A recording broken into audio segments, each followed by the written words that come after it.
Hey everybody, how's it going? Today I'm proud to present to you an in-depth look at the first generation 1955 Ford Thunderbird. And this is going to be a full, in-depth tour of the Thunderbird. We'll start it up, show the engine, get an exhaust clip and go over the performance data, and show you a bunch of the features on the interior as well as exterior. And today, I'm at Street Side Classics in Charlotte, North Carolina. And so, without further ado, let's go ahead and start it up, let it run. It's got a very 50s beautiful turquoise paint job leading into the interior with a two-tone turquoise and white vinyl interior.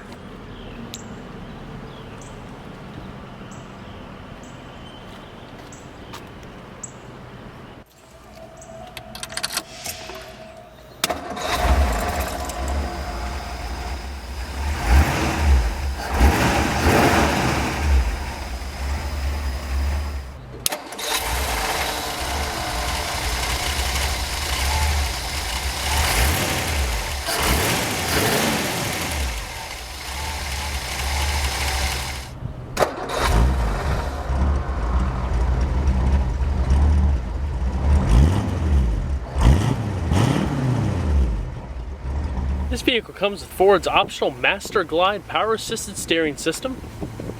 Nice and fluid.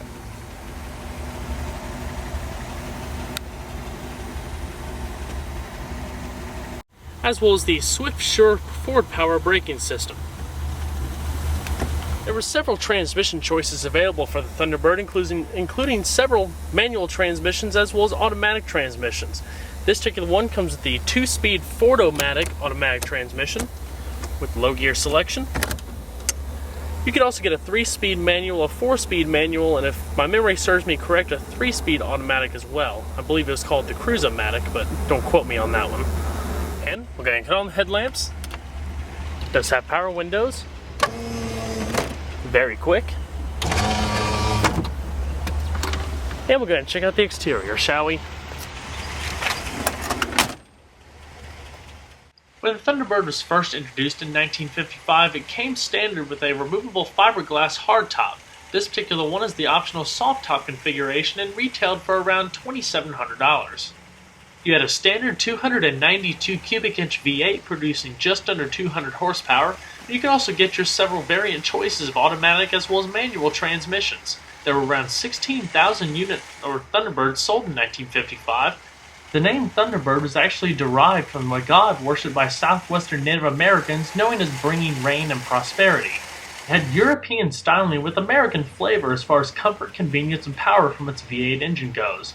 During its first year alone, it actually outsold the Chevrolet Corvette by 20-fold.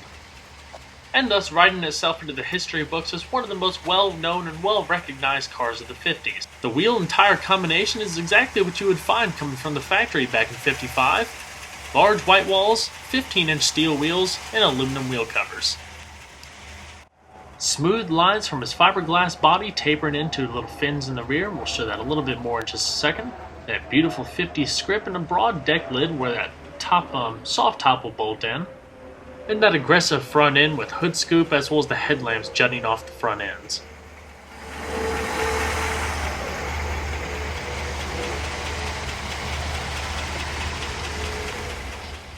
Overall, the Thunderbird was 175.3 inches long and 70.3 inches wide with a 52.2 inch height.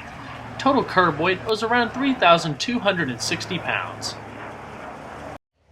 The beautiful 50s styling tapers off into the rear with modest fins and circular tail lamps with the exhaust ports embedded in the back bumper. It was a part of that domestic niche of a two-seater sports car that was really unlike most other things back in the day.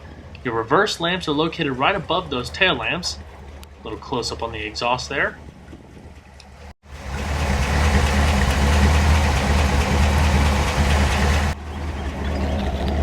It's your fuel cap,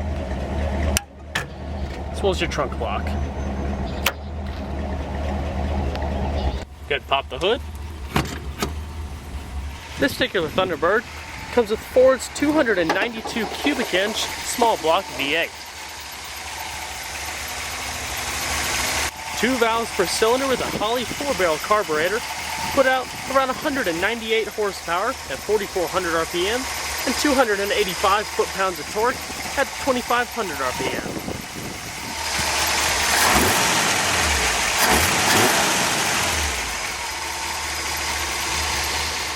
0 to 60 mile-an-hour times was around 9.8 seconds, with a 17.3 second quarter mile at 78 miles an hour. And fuel economy, with a 16.9 gallon fuel tank running on leaded gas, it achieved a miles per gallon rating of around 12 city, 15 highway.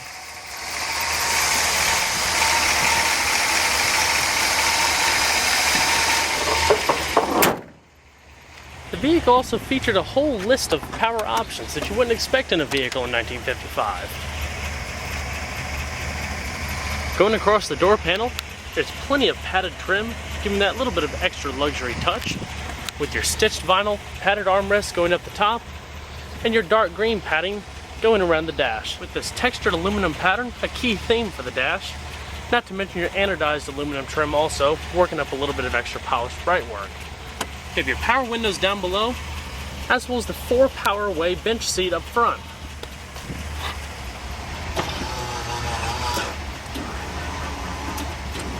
Height adjustment and sliding. Pretty amazing.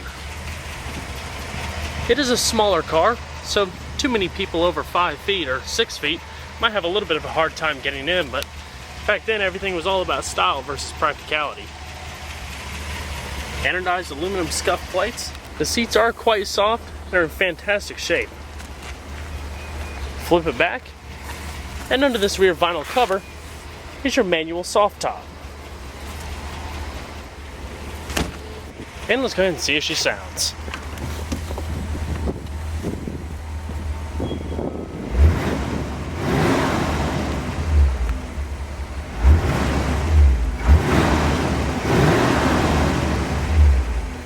Gotta love the sound of that vintage V8.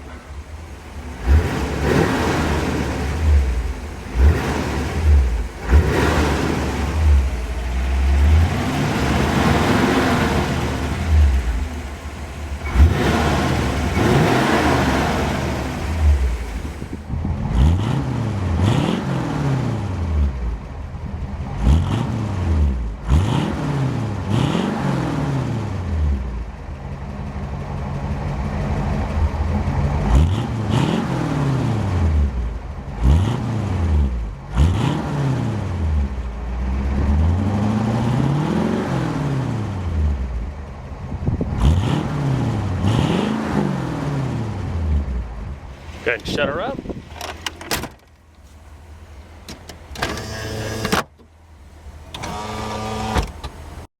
The interior styling is also pretty simple. Like I said, you have the stitched vinyl trim going around across the entire dash, giving more soft, luxurious touch to it. The signature Thunderbird logo gracing the center stack. And around the center speedometer cluster, you have an analog clock, your tachometer, fuel gauge, as well as vehicle temperature. Like I showed you earlier, your headlights are here. Down below, you have your dimmer switch or activation for your high beams. Just press it, and it automatically turns them on and off. And when you see your high beams on, a little red indicator light will let you know that you have them on until you turn them off. Your wiper controls are located here, and they're vacuum assisted. The vehicle has to run a little while to be able to build up constant pressure to keep them going. Now that it's been running, once you activate them, you can kind of see what I mean. And then turn them off, just twist it back. And then it lets them down. Your lighter, original AM radio, push button to activate, push this button to turn it off, your volume, as well as tune and interior illumination, as well as your heater controls. Turning on your blower,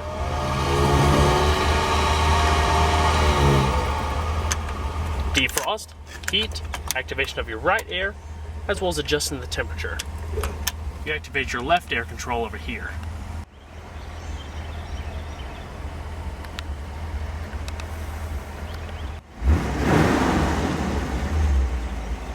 absolutely awesome vehicle. True definition of an American classic. Gonna shut her down. And we'll check out the rest of the vehicle.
Definitely an amazing and neat car. Just fantastic to see the old vintage styling carved into the door, wrapping around with the beveled glass and the overhang here. Quite a traditionalistic styling cue for vehicles back in the day. A legend for 50 years, the Thunderbird, the original drop-top American cruiser with a little bit of dose of American muscle. Well guys, I hope you enjoyed this in-depth look at the 1955 Ford Thunderbird. Be sure to stay tuned next time, there's a lot more where that came from. Take care everybody.